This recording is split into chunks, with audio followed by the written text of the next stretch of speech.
and welcome to the CovertGoPodcast special edition, Love in the Command Zone, episode 2, featuring special guest Cimo is here to find the perfect commander. So, Voxy and I have each brought several commanders, and we're going to choose to show 3 each to Cimo, who at the end is going to choose which commander to build around for Cimo's first commander game, which we intend to record in the near future. So those of you who want to get hyped for that definitely can.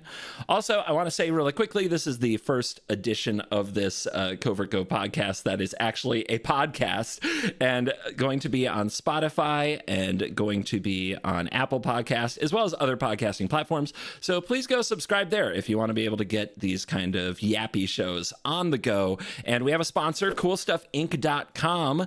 So CoolStuffInc.com, once again, signing up to sponsor some of my content, which I really appreciate, as they've been with me for almost 5 years now. And we have a special code just for the podcast. So if you enjoy the podcast being on those platforms, please use the code CGBPOD, CGBPOD at CoolStuffInc.com for a 5% discount. And we really appreciate the sponsorship. All right. And here today to find, hopefully, love in the command zone is Yu-Gi-Oh! Player extraordinaire, Cimo. Welcome to the show. Are you excited to meet the commander of your dreams? Oh, I am. I cannot wait to meet someone who is strong and independent and is going to whisk me off my feet into the lovely world of Magic the Gathering. I'm immediately concerned because most commanders are not very independent. But here as my competition, hey, Foxy, you're back for revenge after the Rarin episode. Are you ready for this?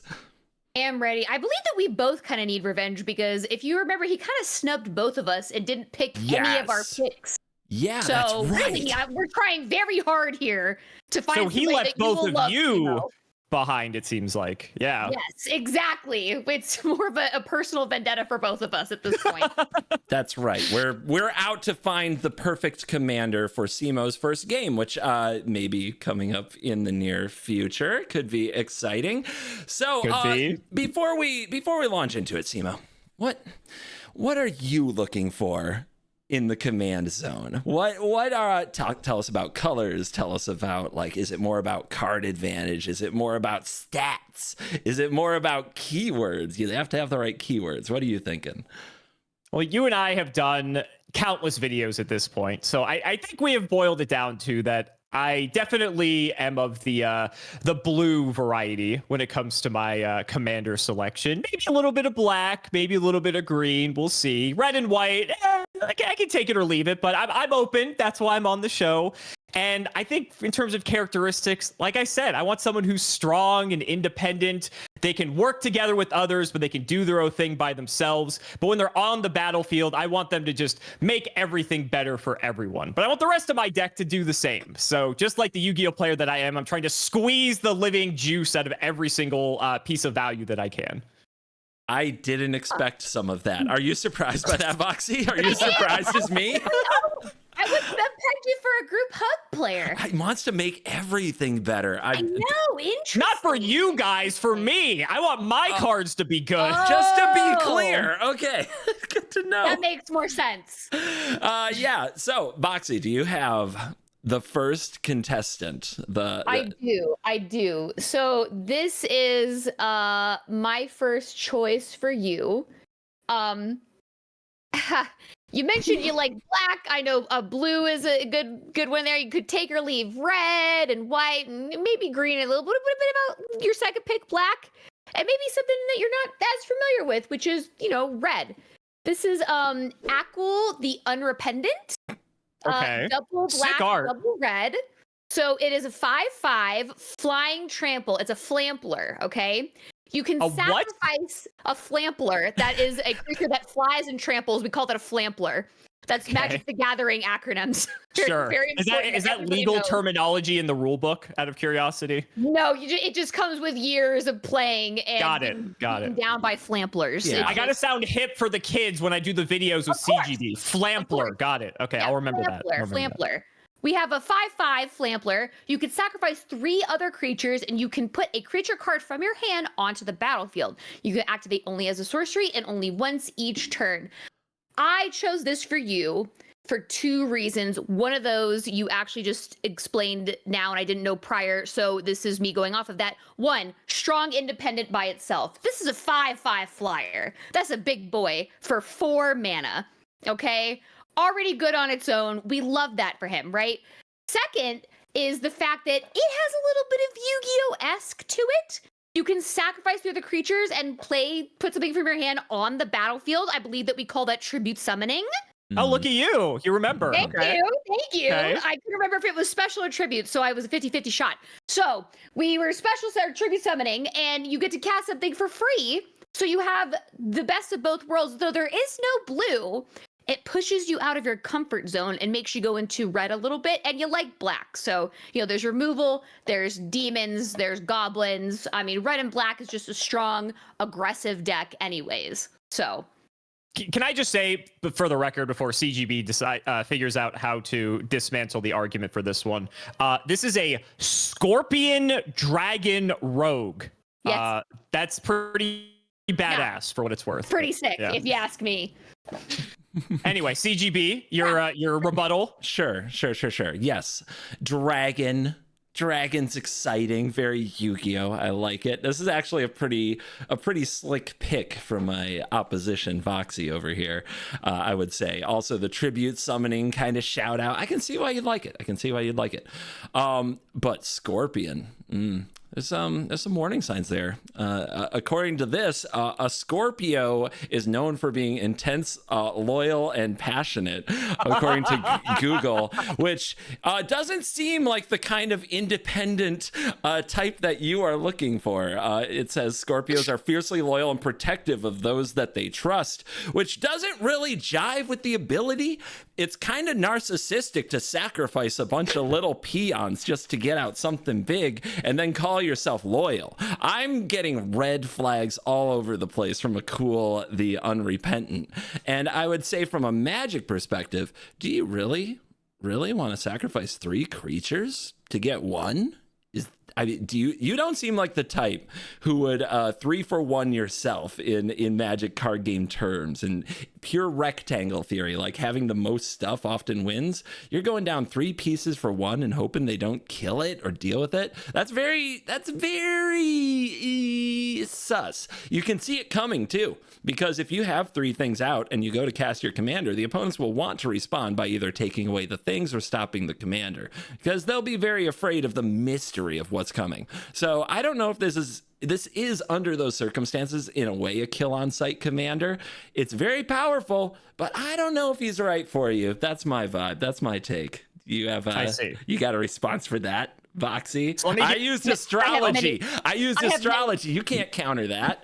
Oh, I absolutely can, because Cimo, as a fellow Taurus, correct? Oh, okay. As a fellow Taurus, you know when his birthday is? Oh no! I just Googled it. So, Tauruses and Scorpios.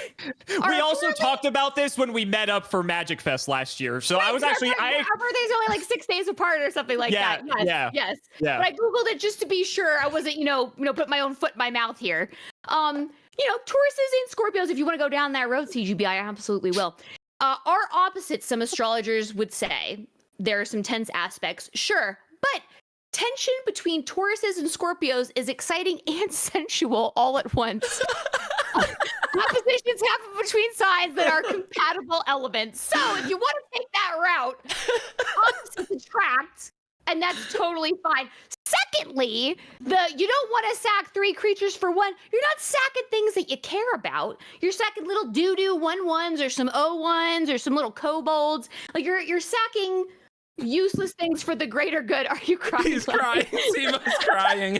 You're crying laughing. Not how we expected this one to go. Oh my God. I mean, who wouldn't want their first commander game to be tense and sensual with their own commander? Okay, not a lot of people can say that. We're talking about commander. We're talking about commander. I'm going off of this one website that I found off the first article on Google that I looked up just now. So, I mean, there you go. That's all I'm gonna say. That's my rebuttal argument. Not for nothing, but I mean, if you look at him, he's got a lot of arms. He can kind of do a lot of things with those arms, and he can whisk you off your feet. He can fly. You know, just saying. You know, I could definitely see the sexual tension there for sure. Oh my God! Many arms to hug you with, sensual, or to beat up your opponents, aggressive when necessary. True. It can also sack things that you want better stuff for, and those things that you don't really care about anyways. So, CGB rebuttal. I didn't come. I don't think you can top this. I'm sorry. I prepared for the wrong battle. Okay. If a sensual time with the multi-armed demon is what you were getting into Magic the Gathering Commander for, not only am I underprepared for this video, I've got to prepare the studio. Okay. We need to reinforce the walls. But hey, that is your jam. I want to know from you, what are your thoughts on this card / commander?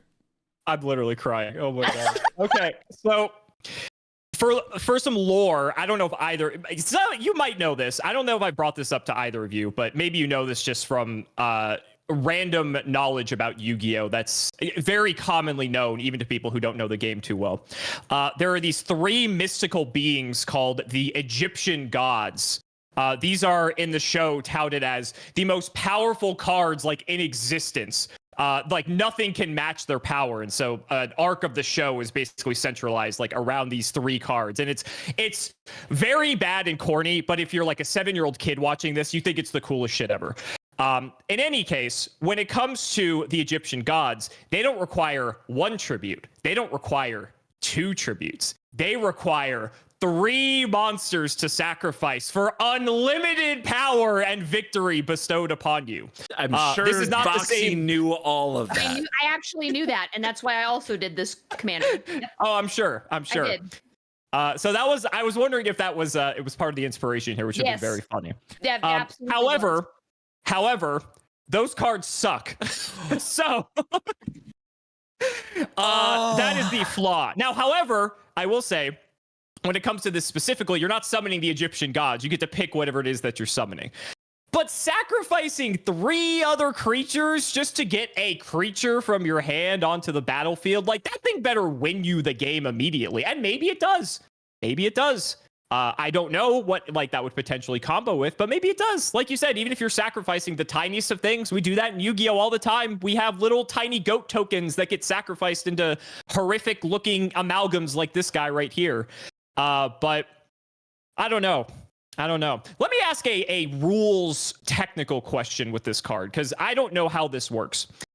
Let's say I cast a cool. Do I have priority to immediately sacrifice 3 creatures and activate this ability? Or is there a window in between that you have the ability to kill this before I can activate this ability? So unfortunately, the card does say at sorcery speed. So sure, you could cast it. Somebody could target it to kill it, and you wouldn't be able to sack the things in response. No. That's fine. The reason I'm asking, well, no. I'm asking not in response. I'm asking like as soon as I cast a cool, do I still maintain the priority to activate this before anyone else can like touch this card? In theory, yes. So on the stack, a cool can be countered, or the opponent can interact by killing something that's on the board that you intended to sacrifice, and that could potentially disrupt it.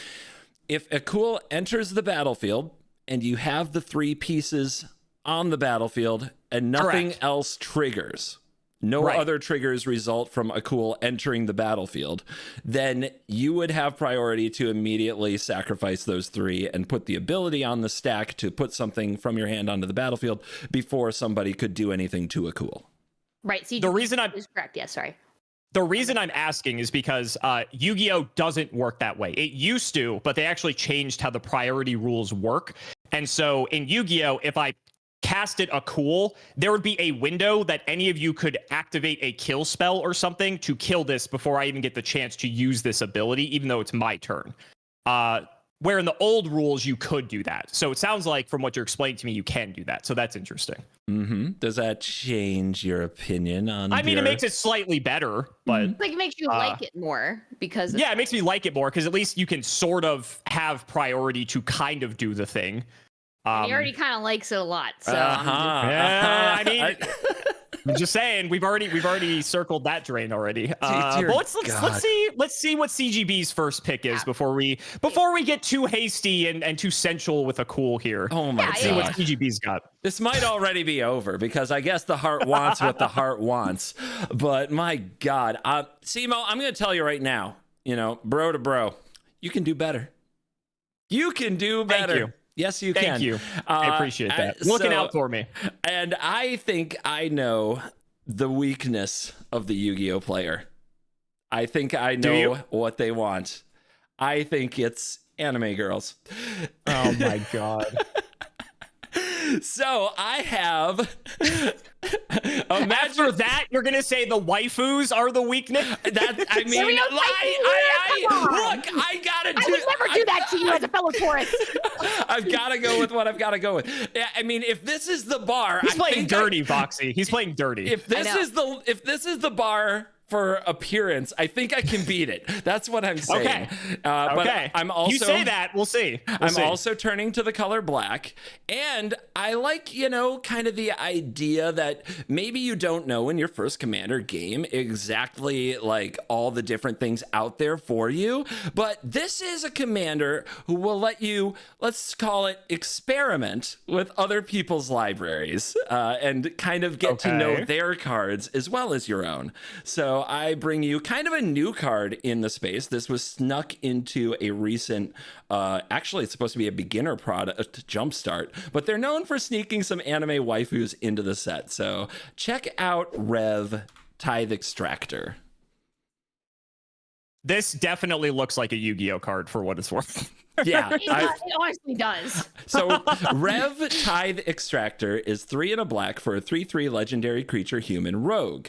And whenever you attack, target creature gains death touch until end of turn. That means anything it deals damage to in combat, any other creature it deals damage to in combat will die. Now, whenever one or more creatures you control deal combat damage to a player, create a treasure token, so like a coin, a one-shot 1 mana, and then look at the top card of that player's library and exile it face down. You may cast that card for as long as it remains exiled. So you have the opponent, your little stack of the opponent's cards over here, and you can cast them using the treasures you make, even if they're not in the color black. So you get to look at their cards, you get to decide which of their cards are right for you, and you get to use them against them while also getting to know other strategies in Magic and having a very pleasant to look at commander, although now I'm not so sure in my evaluation if that's what you wanted. But I think that Rev Tithe Extractor, all you have to do is build a black deck, but you get to play all the other colors as well. And I think that she is a very, very fun commander. I thought she would be perfect for you. Foxy. Okay, Foxy. Rebuttal. I mean, it's only black. You only get to play with black card. It's only black. You can play other people's stuff, I guess. But if no one else is playing blue, that's like your favorite, I thought. So. Come on, I'll be there. Is this a question? I'm sure that nobody else will be playing blues. Like maybe you won't be able to, play the color that you actually like, I guess. It is a Yu-Gi-Oh looking card. I mean, yeah, if you want to be a stereotype, sure, pick the anime card. Wow. Sure. If you want to fall into the stereotype that CGB has so blatantly put you in, sure, you could pick that. I mean, I will say it is fun to cast other people's stuff for you. Mm-hmm. Other people don't like it when their stuff is casted. So, I mean, they probably wouldn't take too kindly to a card like this. So I don't really know how much Magic you'd be able to play if you're completely relying on other people's decks, because they're going to do everything they possibly can to stop you from getting to their deck. So, can you rely on maybe what you have in your mono black deck to get you there? Or, do you just have to hope that no one's able to kill your Rev? I don't know. It seems hard. I will say that definitely seems like one of the biggest downsides of this card is that I am stuck solely in black.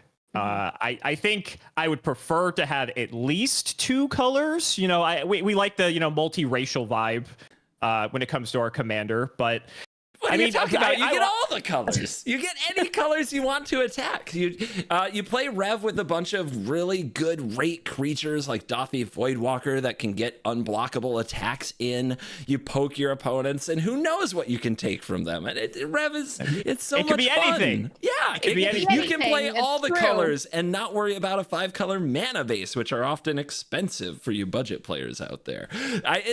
She's a really fun way to experience magic, and she's got a vulture. Do you like vultures? Look at that vulture. Isn't that That's cool? A vulture. It looks like a swan. I didn't know that's a vulture. It's way too frowny to be a swan. It's way too frowny to be a swan. I don't know. Swans are kind of assholes if you've never been around them. So I don't know. Really Swans are blue cards for sure.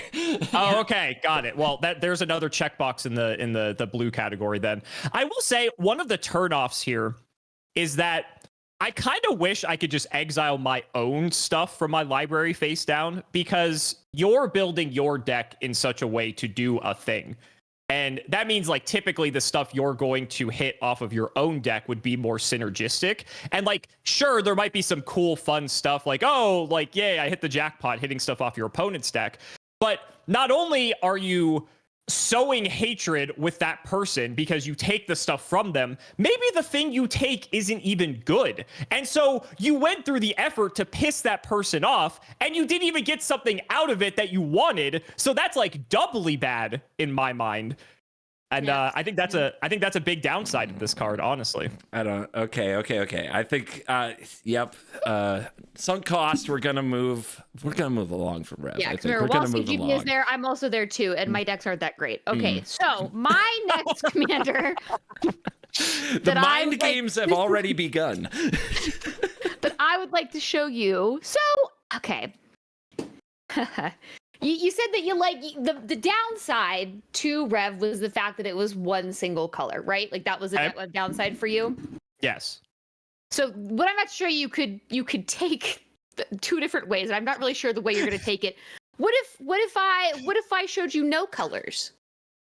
No colors. What if I showed you a colorless commander? This is Harrogast Erupting Nullkite. Okay. This card is a 9 mana. It's colorless. It's a 6/6. I guess it has to be red too, but still, it's got a merge. So a merge is 6 and 2, and you can cast this spell by sacrificing a creature and paying the emerge cost reduced by that creature's mana value. When you cast this spell, you may exile your hand. If you do, draw 3 cards. Did I say something that you like there? Draw 3? Draw cards. Flying, each creature spell you cast has a merge, and the emerge cost is equal to its mana cost. So, Harrogast, I'm not really sure how you're gonna take it. I was shooting. I'd make it an attempt here.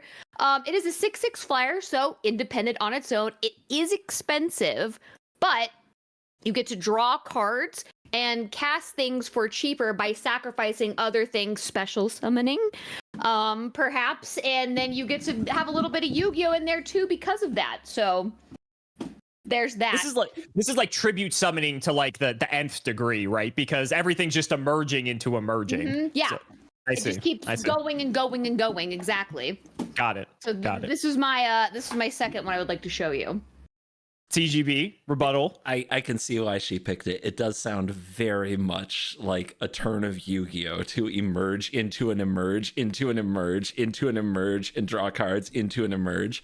And that is the dream of Harrogast, Erupting Nullkite. In practice, it is a difficult one to pull off. You want a lot of very, very expensive colorless creatures that do various things, and if you don't draw the right pieces in the right order, it's kind of a really feels bad when you have Harrogast but nothing to emerge, or you emerge out Harrogast but don't draw into anything worth emerging back into. It's also kind of a commander that is itself an enabler. Harrogast ends up emerging themselves into other creatures, which is also a bit of a feels bad, to be honest, for your commander. Did you really come here to play your commander, your amazing dragon, just to throw it in the bin to get something else? Is that how Yu-Gi-Oh players play the game? I'm kind Yes, actually, that's exactly how we play the game. But do you really want to do that in Commander with your friends? A nice friendly game of Commander, and you Just are wanted to make you feel more at home. Thank you, Boxy. Thank you. You are tying yourself into the color red. Man, I have a thing about red players. Red players and I just don't really Oh, well, get if it it. makes you mad, that's actually a good thing then. Okay. Oh, no. That's a point towards Boxy in that regard. I mean, but mono red is a very different experience. While this card draws cards, you'll have a hard time finding a lot of card draw in mono red, and card draw is necessary to fuel something like this to make sure you have the right pieces. Without good card draw, you might just be at the whims of your 100 card deck and its RNG, and I would have a hard time really delving into such a deck and playing a mono red deck without that much card draw. So my rebuttal is, do you really want to be stuck with the cards in your hand, or do you just want to be able to get more cards in your hand with the help of another color? So to clarify on this, you can emerge this from the command zone, correct? That is correct. It's replacement cost, so you can use it anywhere that you would cast it from, no matter what zone you're casting it from. Still learning all the little like specifics, so I just wanted to make sure. But yes, like you were alluding to, Yu-Gi-Oh players have no issue throwing monsters into monsters into monsters into monsters. That is essentially what Yu-Gi-Oh 2 has become at this point, for better or for worse for everyone who's listening. It does say draw 3 cards. There's like 3 cards in Yu-Gi-Oh that say that, and I'm pretty sure one of them is limited, I think. And the other 2 are bad because they have way too many requirements on them. So we like to draw cards. That looks pretty good. I think one of my biggest turnoffs with this is that it's so expensive. Like, even though you can emerge it technically, like, so it's free in quotes, right? Even like when you start putting on the commander tax for it too, unless there's just like, you're like really just waiting to bring this out until you have some sort of like big push to like just win the game on the spot potentially. But I do like all the emerge into the emerge into the emerge. Yeah. It's very thematic. Very thematic. Correct me if I'm wrong, CGB, but like you're never really casting this for its commander cost. Like, you're always consistently emerging it, so you wouldn't have to pay the commander tax on it. Because like, does that bypass it? It bypasses it. Well, it kind of does. You have to pay the commander tax, but you can pay it in blood, if that makes sense. You can pay it in the stats of the creature you're emerging from. Got it. So so as long as you have food for it, you can always make it cheaper, if you will. Got it. I've seen this card cast for like 19 mana, something like that, emerging off something and paying mana. Yeah, it's crazy. That's crazy. That game didn't go well for the person who did it, though. It was like the 8th time they cast their commander or something. And Yu-Gi-Oh does love their dragons. So I don't like. Good pick. What do you want? I don't like how good Voxy is at this right now. I'm gonna have to pull out the big guns. Well, let's see what you have, CGB. You have another chance to redeem yourself here. Which anime waifu do you have for me next? Yeah, I'm going to completely abandon the anime waifu strategy, and I'm going to switch instead to comic book waifu strategy with Storm, Force of Nature. But don't judge a book by its cover. Just because she's outrageously beautiful and gorgeous doesn't mean she's not a strong, independent, powerful commander. This is one of the best commanders that has actually printed last year. So let me read her. Storm, Force of Nature is 1 in a green and a blue and a red for a 3/4 flying vigilant mutant hero, and has the ability Ceaseless Tempest. Whenever Storm deals combat damage to a player, the next instant or sorcery spell you cast this turn has Storm. Have I shown you Storm, Cimo? No, you have not. Okay, when you cast a spell with Storm, copy it for each spell you cast before this turn. You may choose new targets for the copy. Copy it for each spell cast before it. That includes yours and others. So, normally Storm is reserved to specific cards, like a card like Grape Shot has Storm. Grape Shot is 1 damage to any target for 2 mana at instant speed. On its own, a very bad rate, an innocuous card. But once you've piled multiple spells before it, now you're getting 2 mana for 5, 6, 7 damage. You can do pretty amazing things. And one of the really fun parts of Storm is if the opponents cast several spells in a turn and you can somehow piggyback that, you can piggyback off all their spells. And this happens more than you'd think with Storm Force of Nature. Now, Storm Force of Nature gives the ability when she hits an opponent, but people will try very, very hard to stop Storm Force of Nature because Storm is considered one of the most deadliest mechanics ever created in Magic the Gathering. Don't take my word for it. Take lead Magic designer Mark Rosewater's word for it. He calls the design mistakes of Magic, literally he calls them the Storm Scale, because it goes from one, not a mistake, up to Storm, maximum level mistake. Storm is considered a full mistake as a mechanic in Magic the Gathering, and the ability to give it to any card. If you can picture it, you chain off 5 or 6 spells and you cast a card that gives you an extra turn. You just got 6 extra turns. You cast a card that draws a card and you chained like 3 or 4 spells before it. You get a 1 mana draw 5, something of that nature. But there's so much more you can do with Storm Force of Nature. You can do multiple combats so that you hit with her multiple times, creating multiple combat steps that keep repeating. You can give her abilities like double strike so that you get double storm on the next spell you cast because the trigger like stacks upon itself. Storm accumulates more storm. So if you want a turn that absolutely blows the mind of your opponents and absolutely dominates the table, Storm Force of Nature is the commander for you. I like how he has to bring in, references citing Mark Rosewater to defend his case here. No, to make my case. There's a difference. I want you to know. I want you to know that everybody knows Storm is 100% busted, and I think you are looking to play with power in this one. That's what I'm thinking. It does sound very Yu-Gi-Oh! Storm as a mechanic sounds like a Yu-Gi-Oh! Mechanic, but Voxy, rebuttal? I mean, the Mark Rosewater rebuttal is much stronger than the astrology one. I'll give you that. So let the comments determine that. Comments, Maro or astrology. Let me know. That's subjective. Drop your zodiac sign in the comments, and I'll tell you if you would work with our Scorpio commander. I'll let you know if it's full time or not.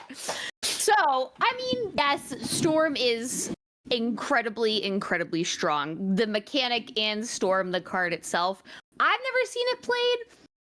I don't play with a ton of Storm, but I know that it is very strong and can do everything CGB said. I mean, if you want to like make yourself the biggest threat and like, not get to do your stuff and have your stuff easily like that's fine. If you want to spend more time with us, you could just say that and we'll keep killing your commander every single time. Like that's fine. Like you don't have to like go through all these hoops and, jumps just to like hang out with us a little bit longer. We don't mind it. I mean, yeah, you can be strong or whatever, but I mean, I thought you wanted to experience more of Magic, and just because it has blue in it doesn't make it any better or anything like that. This is a hard one to rebuttal against. I'm really struggling here. This is a big it does have blue, so it does have blue. Big gun. Yep, I'm just gonna rest my case and hear what Cimo thinks of Storm Force of Nature. You know what? I've got one question for Cimo. Sure. So, are you an X-Men fan? Not really. I'll be honest. So that's already working against you there. Honestly, if you would have asked me what this was from, I would not have been able to tell you. So thank you for saying it. So that way I don't look dumb. I can't hit him with any of the like the nostalgia bait plays. This is what Magic. Put you in a box. Don't let him, Cimo. Don't let him. This is like what Magic is all about now. Is hitting you with member berries and it's not working. How do you play a Fortnite? I could get you a Fortnite card. For context, there's been like polls that people have done in the Yu-Gi-Oh space to like name the most most normal Yu-Gi-Oh player, and I'm typically in like the top 2 or 3 every time when people are voting for that. So not normal. No, I'm what makes them not normal? I'm not going to get into that. That we wouldn't have enough time. But in any case, let me ask this. How easy is it for Storm to deal combat damage to a player? Because I'm seeing all my eyes are lighting up because of all the potential with this card. But then I see that first line of text that I have to actually deal combat damage to a player. And that seems like such a hurdle that it will never happen. But feel free to convince me otherwise. So Storm has flying, and in a game of Commander, usually there is somebody that a flying commander can hit. That is generally true. It's very rare that you have a flyer that can't hit somebody in a game of commander with 3 other players at the table. The probably harder part, and even if there are flyers, usually storm decks like this are going to run cards that make storm unblockable until end of turn and draw you a card for 1 mana. You know, some cheap way to make sure that your storm actually hits. The more complicated part is probably if the opponents are going to let storm live long enough to hit. So the deck has to take that into account, and it can. You know, you run ways to protect your storm, you run ways to make her indestructible, you run ways to counter the opponent's spells on the stack, maybe hand trap them a little. Yeah, see, I'm speaking Yu-Gi-Oh language. Oh, look at you using the Yu-Gi-Oh terminology. Yeah. So that's probably the harder part, to be honest. Boxy, any thoughts? I mean, CGB just kind of backed up exactly what I said. Like, if you don't want to play the game, like, that's fine. Because, again, people are going to kill your stuff, and you're not going to get to swing with her. Like, you can, again, we can just hang out. We don't have to go through all these hoops. Oh, I will add to that. True. If you hit with Storm and do the thing where you're casting a ton of spells and casting a huge spell with Storm, especially if it gives extra combats or extra turns, you will play the game, just they won't. You know... That sounds exactly like Yu-Gi-Oh. Okay. Yes. We'll get to watch you play, which is very Yu-Gi-Oh. That It is very Yu-Gi-Oh. Do you have final thoughts on this one? I think out of everything I've seen thus far, this might be the one I'm leaning towards the most. Although, I mean, the you know, just those talons on a cool. I don't know. What is Storm's astrology sign? For the record, we might need to take that into account. Let's see. Storm, X-Men, birthday. Let's see. This has to be canon. Is this canon? This has to be canon somewhere. I think it's canon. We have to know. In fact, there are people that know AI this. said, so it has to be right. So let's see. A Sagittarius. The Sagittarius and Taurus, let's see. They are also considered to be opposites in astrology, but that was the same with the Scorpio, so it's fine. They may face challenges in a relationship due to their contrasting needs for stability and adventure. You need to be stable enough to play your commander, and Storm needs to be adventurous enough to hit your opponent. That's hard. I have a lot of regrets. I have a lot of regrets about bringing astrology into this. It's a hard matchup. Are you sure? I think that was a great idea. As a matter of fact, I liked it because I'm into astrology. I picked a battle I can't win. I was gonna say, yeah, you set yourself up for that one. I'm kind of surprised Voxy just didn't immediately default to that for trying to, you know, to combat this argument here. But in any case, let's see what else you got. You each have one more. I mean, this is my final one, right? Okay, I'm gonna have to pull out the biggest gun. I mean, I don't know if you picked up on this, Cimo, just, you know, bro to bro, but CGB has been kind of putting you in like a box. I feel like, kind of like stereotyping you like Yu-Gi-Oh, like with the anime thing, and like, yeah, I mentioned like draw card, but everybody likes draw cards, right? Like, would you rather win the game or draw 25 cards? We all know the answer to that. So I would never put you in a box. Okay, thank you. I appreciate that. I am picking this last commander for you as a person because I value you, and I like to think that I maybe, you know, I haven't done as many videos with you as CGB has, so you may think that he knows you more, but I don't know, maybe I know you a little bit more than him. So I don't know. This is one, I don't know if you've ever seen it before, but you may have a little bit of interest in it. This is Urza, Lord High Artificer. I have seen this card before. It looks like you saved the best for last. Okay. Have you? I had no idea. This is brand new information to me. Urza Lord High Artificer is 2 blue, 2 colorless. It's a 1/4 human artificer.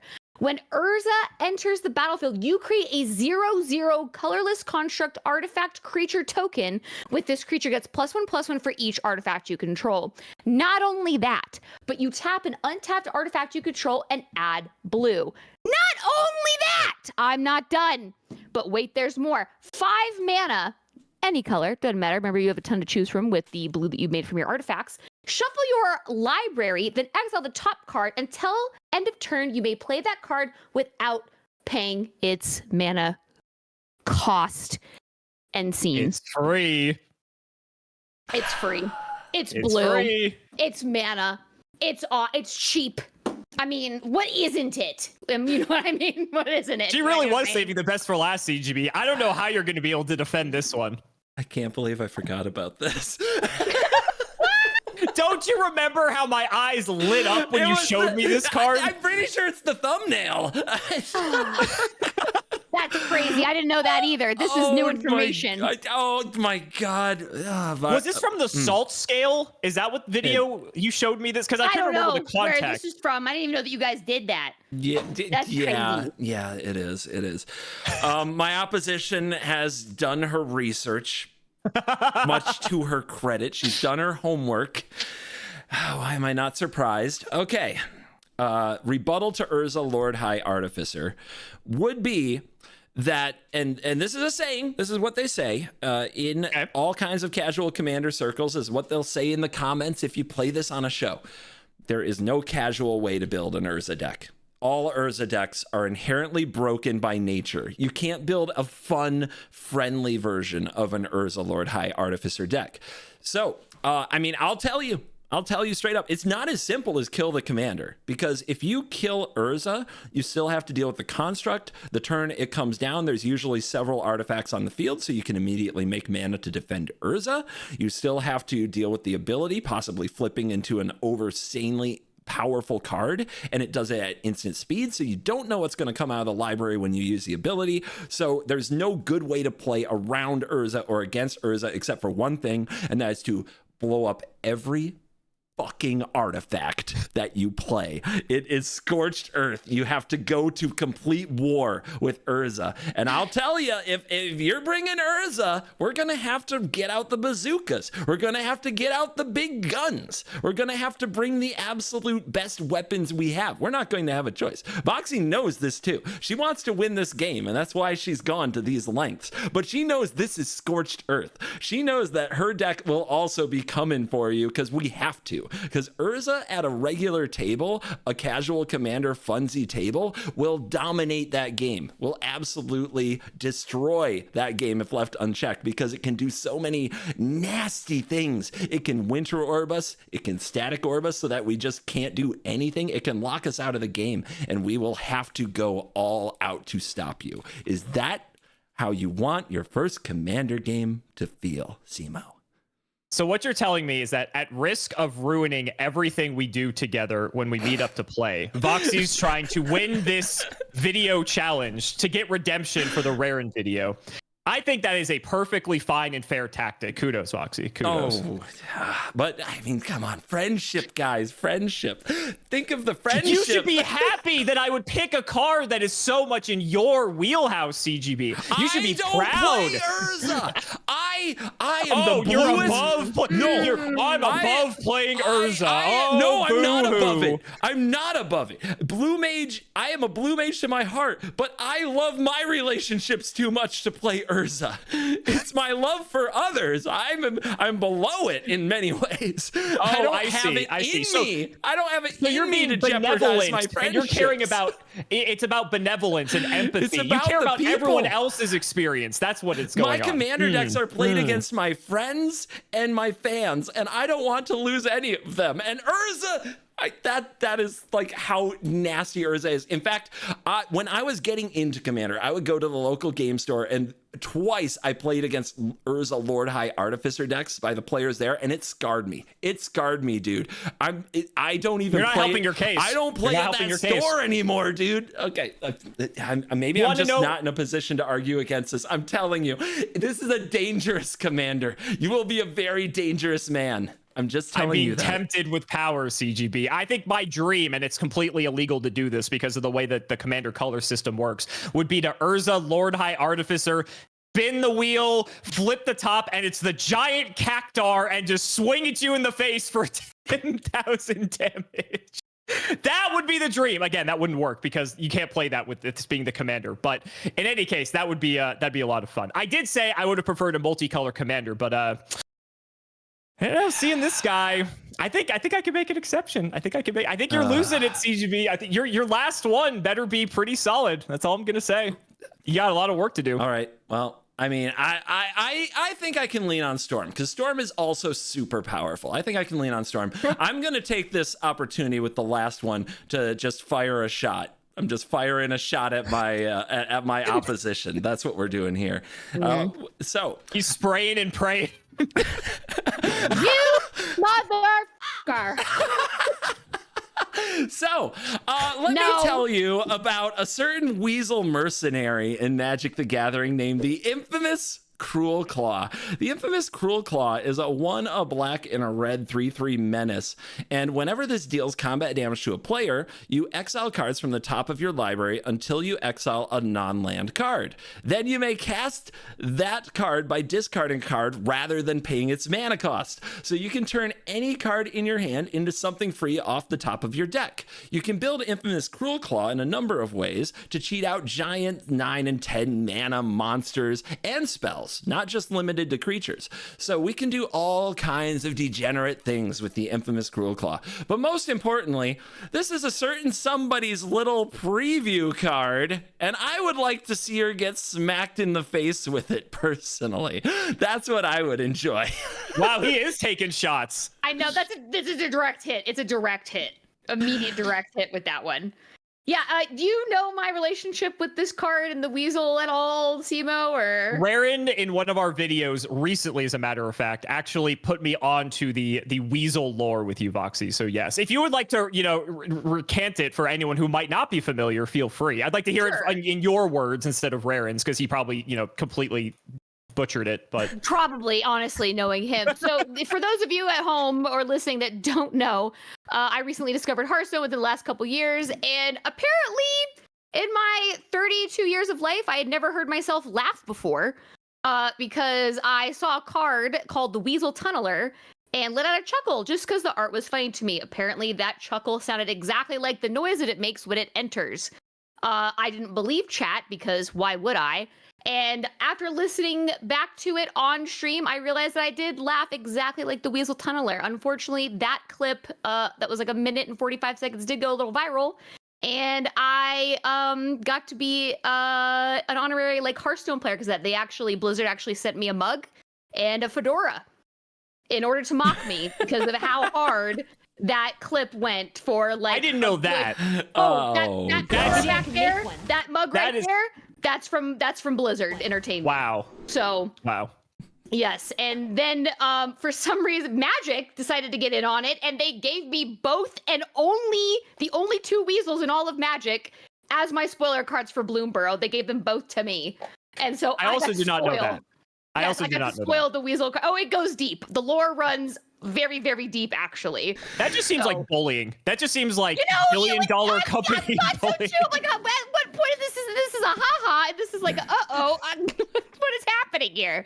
But I take it in stride because, I'm strong like that. I don't cry anymore on camera. I do that in the comfort of my own home in the dark offline. So all I'm saying is I don't think that you should play. This is just ridiculous, silly time. I mean, you do get, there is a mechanic called Madness, I will say, which is if you discard a card, you get to pay it for its madness cost. So you get to cast that card instead of it going into the graveyard. You also get to cast that one. So, what kind of a +1, a 2-for-1? Would you say, CGB? Yeah, for that one. Value. It's value. Value. It is value. That is a thing. Yes. So I mean, if you want to join Blizzard and Wizards of the Coast and bullying me, Cimo, go right ahead. I mean, that's totally up to you. I'm sure, I wouldn't blame you for it. Yeah, don't let her feelings hold you back, dude. Just let her have it. It's fine. It's not a big deal. I will say, lore aside, if I'm going to evaluate this based off of let's remove all of that for the purposes of value. I'm going to evaluate this from a gameplay perspective. For the record, that's not how Commander players evaluate anything, but go on. Got it. Okay. Understood. This is similar to some of the other cards that you showed me, where it's like whether it does damage, and then you get to do something for free, because Storm is similar in that sense.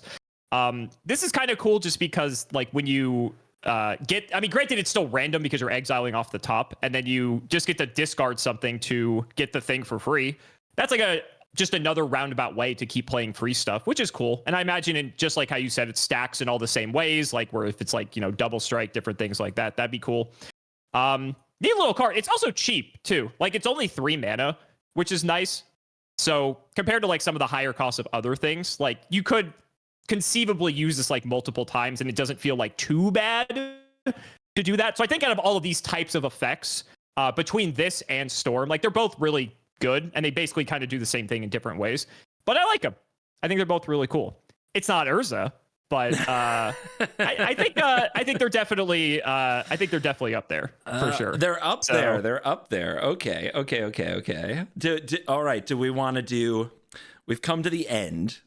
We've come to the choice. We've come to the decision. Do we want to let them go one by one? Do you have last words as you cut your way to a pair of finalists potentially?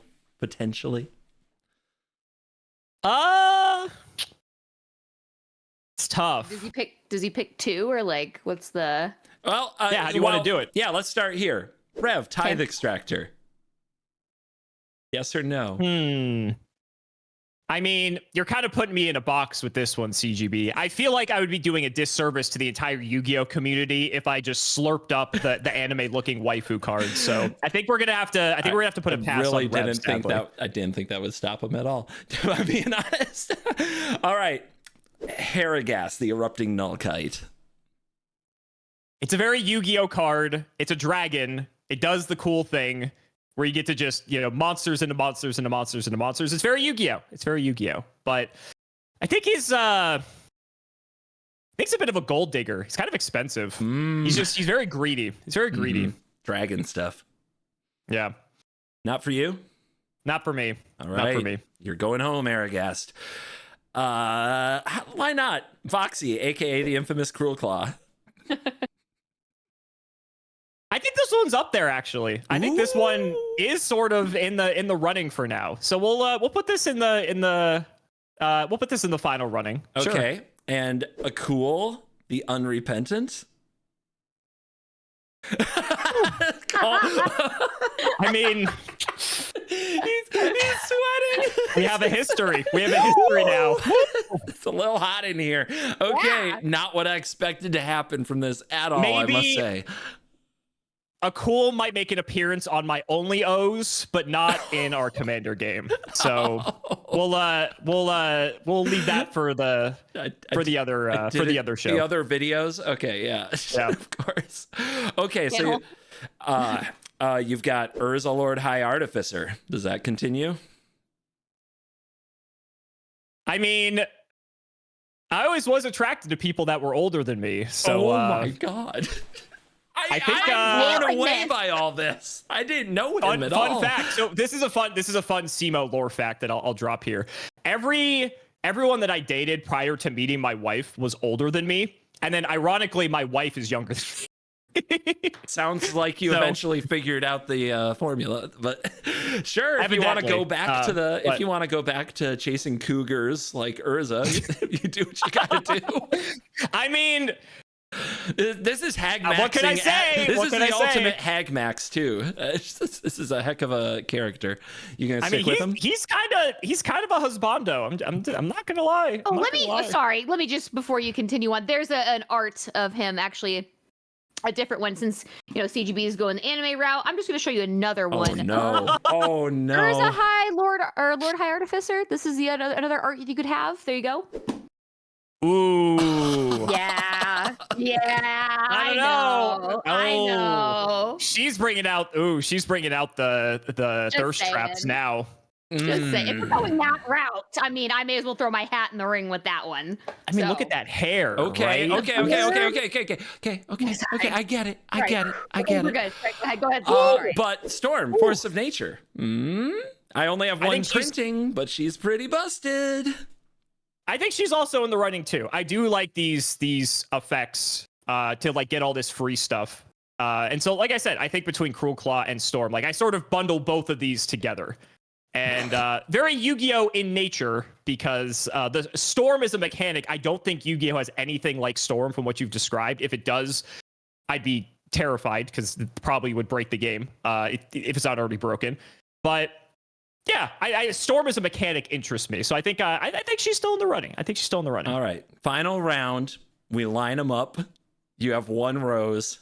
Somebody has to get it. Over here to the far left, we have the infamous Cruel Claw, the weasel tunneler herself, looking fabulous in the red outfit, looking ready to make absolutely amazing things happen with definitely, unquestionably, with menace. In the middle here, I've got Urza, Lord High Artificer, Profile Edition, looking experienced, grizzled, and experienced. It will make you a fun AI husbando or whatever you call them as well. Comes with a robot to do all the housework and makes all the mana you could ever want. I'm just saying, he's a man that provides CGB. Incredible power. It can't be We questioned. love it. We love it. Absolutely. And all the way to the right on the end here is Storm, the force of nature. And I'm just gonna read a little flavor text. For me, there are no such things as limits. So, Cimo, the time is now. Okay. Who gets the rose? I think we have to give it to my my daddy Urza over here. Sorry, CGB. I'm sorry. I know you tried your best. But Voxy pulled out all the guns. Yeah. She was going for the kill. Yep. The game is ruined. Congratulations. It's all Voxy's fault. But in the end, you lost. So it doesn't matter. Who can resist a providing older man? You know what I mean? What are we doing here? What are we doing here? Exactly. Voxy, take a bow. Any final jabs? I'm not going to describe what just happened for the audio listeners. I'm just going to say Degeneration X was a wrestling group in the 90s that was known for a certain gesture. And on that note, thank you, I suppose, for listening to the first proper episode of the CovertGoPod. If you listen on Spotify and Apple, and if you didn't, go subscribe in those places and use the promo code CGBPod to get a discount at CoolStuffInc.com to show your appreciation for the audio-only content. And here on YouTube, hi, thank you for making all this possible. Hit like, hit subscribe, and visit the channels of our friends Cimo and Voxy. The stage has been set. A Commander game must happen, and it's going to involve motherfucking Urza, Lord High Artificer. So it's time to get in the dojo. I got to train for this one. We'll see you then. Thanks, guys.